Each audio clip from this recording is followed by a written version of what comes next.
Srinivasan, psychologist, RM psychological counselling, Hosur.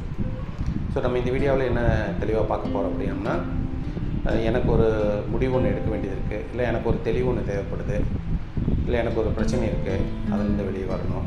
So இதுக்கு நம்ம போய் ஒரு சைக்காலஜிஸ்ட் பார்க்குறதுக்கும் நம்ம குடும்பத்துக்குள்ள கூடிய நபர்கள்கிட்டையோ இல்லை நண்பர்கள்கிட்டையோ கேட்குறதுக்கும் என்ன வித்தியாசம் இருக்குது, ஏன் ஒரு ப்ரொஃபஷ்னல் ஹெல்ப்பு தான் நம்ம எடுத்துக்கணுமா, அது எப்படி பெட்டராக இருக்கும் அப்படிங்கிறத பற்றி நம்ம இந்த இடத்துக்கு பார்க்கலாம்.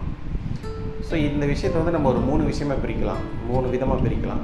ஒன்று அட்வைஸ், 2வது சஜஷன், 3வது ப்ரொஃபஷ்னல் கவுன்சிலிங். ஸோ முதல்ல அட்வைஸ். ஸோ அட்வைஸ் அப்படிங்கிறது பார்த்தோம்னா, இதை ஜென்ரலாக நம்ம சொல்லலாம், அட்வைஸ் அப்படிங்கிறது ஒருத்தர் இன்னொருத்தருக்கு தன்னுடைய பாஸ்ட் எக்ஸ்பீரியன்ஸ் வச்சு அட்வைஸ் பண்ணுறது. இப்போ எனக்கு இந்த மாதிரி நடந்தது, உனக்கும் இந்த மாதிரி தான் நடக்கும், ஏன்னா எனக்கு இந்த மாதிரியான ஒரு எக்ஸ்பீரியன்ஸ் என்னோடய லைஃப்பில் இருந்திருக்கு அப்படின்னு சொல்லி ஒரு அட்வைஸாக அவங்க கொடுப்பாங்க. ஒரு எக்ஸாம்பிள் எடுத்தோம்னா, ஒரு ஃபைனான்சியல் அட்வைஸோ, இல்லை ஒரு பொண்ணு பார்க்க போகிறாங்க அதுக்குண்டான ஒரு ப்ராசஸ் பற்றினதோ, எது வேணால் இருக்கலாம். அப்போது ஒவ்வொருத்தருடைய பிரச்சனைகளுக்குமோ இல்லை ஒரு தெளிவு தேவைப்படுறவங்களுக்கோ அவங்க தன்னுடைய எக்ஸ்பீரியன்ஸ்லேருந்து அவங்களுக்கு சொல்லக்கூடிய விதம் தான் அட்வைஸ். இது மோஸ்ட் ஆஃப் த டைம் பார்த்தோம்னா ஒரு கம்பல்சன் இருக்கிற மாதிரி இருக்கும். அதாவது இவங்க இதை கண்டிப்பாக பண்ணணும் அப்படிங்கிற மாதிரி இருக்கும். சில டைமு ஒரு அட்வைஸ் பண்ணிவிட்டு கடைசியில் அவங்க அந்த அட்வைஸ் அவங்க ஃபாலோ பண்ணாமல் போனாங்கன்னா அதற்கு அவங்க மேலே கோவப்படவும் செய்வாங்க. அப்போ என்ன அப்படின்னா, இவங்க ஒரு அத்தாரிட்டியாக அவங்ககிட்ட சொல்கிற மாதிரி இருக்கும். அதாவது நீ இந்த மாதிரி கேட்டியா, நீ இந்த மாதிரி பண்ணிடு, இல்லை இந்த ஸ்கூலில் கொண்டு போய் என்னோடய குழந்தைய ஜாயின் பண்ணிக்கோ, இல்லை இந்த காலேஜில் கொண்டு போய் படிக்க வச்சிரு, இந்த காலேஜ் தான் நல்ல காலேஜ், என் பொண்ணு அங்கே தான் படிச்சு, என் பையன் அங்கே தான் படிச்சுன்னு சொல்லிட்டு அதை சஜஸ்ட் பண்ணுவாங்க. அது அட்வைஸ். ஸோ அந்த இடத்துக்கு என்னென்னா ஒரு கட்டாயம் உள்ளே இன்பில்ட் ஆகிருக்கும். நீங்கள் அதை பண்ணல அப்படின்னா அவங்க உங்கள் மேலே கோவப்படுவாங்க. நான் பாரு இந்த காலேஜில் சேர்த்து சொன்னேன், அவங்க சேர்த்தாமையே போயிட்டாங்க அப்படின்ட்டு. இது ஒரு கம்பல்சன் அதுக்குள்ளே இன்பில்ட் ஆகிருக்கும், ஆனால் அது நமக்கு தெரியாது.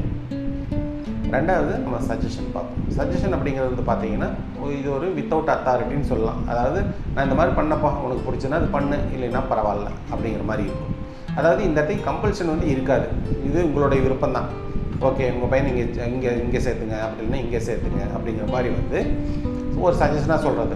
எனக்கும் இதுவும் பேஸ்டான ஒரு பாஸ்ட் எக்ஸ்பீரியன்ஸ் தான்.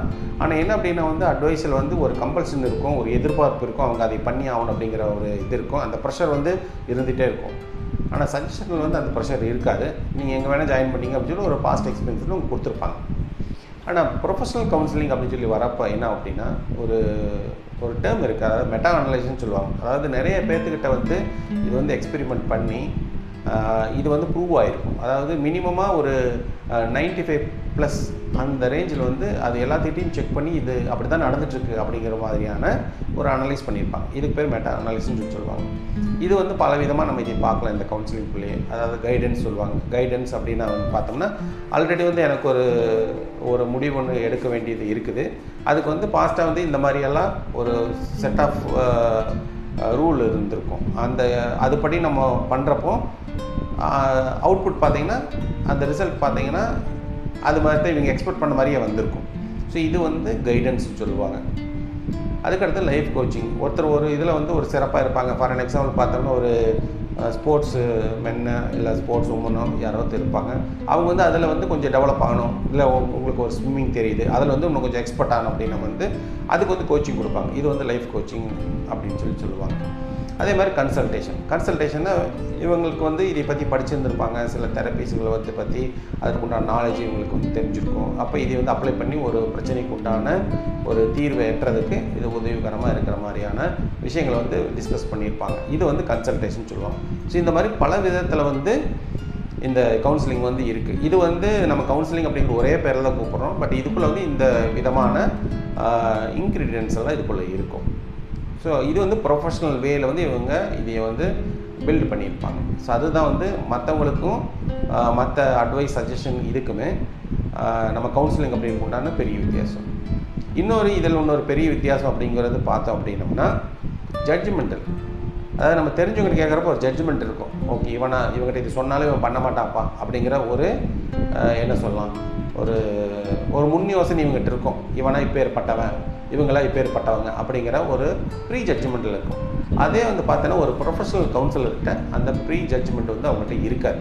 நான் ஜட்ஜ்மெண்ட்டெல்லாம் அவங்க பார்ப்பாங்க. ஓகே, அவங்களோட பிரச்சனை என்ன, அந்த பிரச்சனையை வந்து எப்படி அதை வந்து ஒரு தீர்வு கொண்டு போக முடியும், இவங்களை எப்படி திங்க் பண்ண வைக்கலாம் அப்படிங்கிற விதமான விஷயங்களில் தான் ஒரு ப்ரொஃபஷனல் கவுன்சிலர் வந்து அந்த விஷயத்தை அணுகுவார். அதுவும் இல்லாமல் அவங்க வந்து நீங்கள் இதை பண்ணுங்கள், இதை பண்ணால் பெட்டராகும், அதை பண்ணுங்கள், அது பண்ணால் பெட்டராகும், இல்லை என்னோடய எக்ஸ்பீரியன்ஸ் இந்த மாதிரி நடந்ததுன்னு சொல்ல மாட்டாங்க.